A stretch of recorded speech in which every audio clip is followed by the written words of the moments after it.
네, 안보겸 기자와 계속 이야기 이어가겠습니다. 이번엔 총선 이야기 나눠볼까요? 민주당 운동권 대 국민의힘 비윤 정치인. 수도권에서 대결이 예고되고 있습니다. 네, 맞습니다. 오늘 윤희숙 전 국민의힘 의원의 서울 중구 성동갑 출마 선언에 민주당 소속 임종석 전 대통령 비서실장과의 맞대결 성사 여부가 관심입니다. 임종석 전 실장, 민주당 내 대표적인 운동권 출신 정치인인데요. 반면 윤희숙 전 의원은 한국개발연구원 KDI 출신 경제통입니다. 윤 전 의원은 오늘 임종석 전 실장이 나오는 건 고마운 일이라면서 운동권 청산론을 부각했습니다.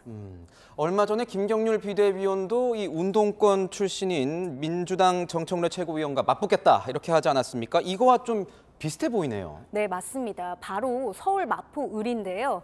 회계사 출신 김경률 국민의힘 비대위원이 출마하겠다고 선언한 곳인데 이곳에는 민주당 내에서도 강성으로 분류되는 정청래 의원이 자리 잡고 있죠. 윤희숙 전 의원과 김경률 비대위원, 비윤, 전문가, 높은 인지도 세 가지 공통점이 있습니다. 그런데 안 기자, 공통점 중에 눈에 띄는 게 비윤이라는 점입니다. 비윤. 대통령과 가까운 인사들이 아니에요. 네, 맞습니다. 친윤계 인사가 나설 경우에는요, 정권 심판론이 부각될 수도 있다는 겁니다. 상대가 맞대응에 나서서 운동권 심판론이 부각되지 않을 수 있다는 것이 국민의힘 관계자 설명입니다. 한동훈 비상대책위원장은 이번 총선 프레임을 운동권 청산으로 가겠다는 뜻을 밝힌 바 있었죠. 저는 이번 총선의 큰 시대 정선 중에 하나가 소위 말하는 운동권 특권 세력의 청산이라고 생각합니다. 인지도 있는 비윤 정치인을 내세워서 불리한 지역구에서도 강하게 맞붙어서 운동권 청산을 더 키워보겠다는 것으로 보입니다. 민주당에서는 이런 여권의 움직임을 어떻게 보고 있습니까? 험지에는 비윤 보내고 유리한 강남이나 영남권에는 친윤을 보낸다는 것을 포장한 것밖에 더 되느냐 이런 반응입니다. 자신 있으면 마포울에 검사 내보내고 심판받아야 하는 것 아니냐 이렇게 지적했습니다. 정권 심판론으로 이번 총선을 치르겠다는 거죠.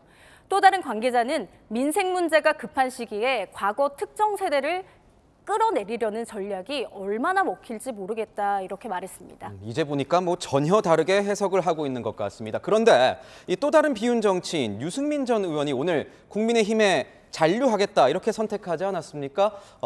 이번 총선에서 유 전 의원이 어떤 역할을 할 수 있을까요? 합리적 보수 이미지가 있는 만큼요, 수도권에서 강점이 있다는 평가가 있습니다. 유 전 의원을 선거에 활용해야 한다는 이야기가 당내에서 나오는 이유죠. 공천 신청 안 하겠다고 했지 총선에 불출마하겠다는 얘기를 한 건 아니지 않느냐는 건데요. 종로 등 서울의 상징성 있는 곳에 출마를 요청해야 한다는 얘기도 있습니다. 다만 국민의힘 지도부는 아직 정해진 건 없다며 신중한 반응입니다. 네, 잘 들었습니다. 지금까지 아는 기자였습니다.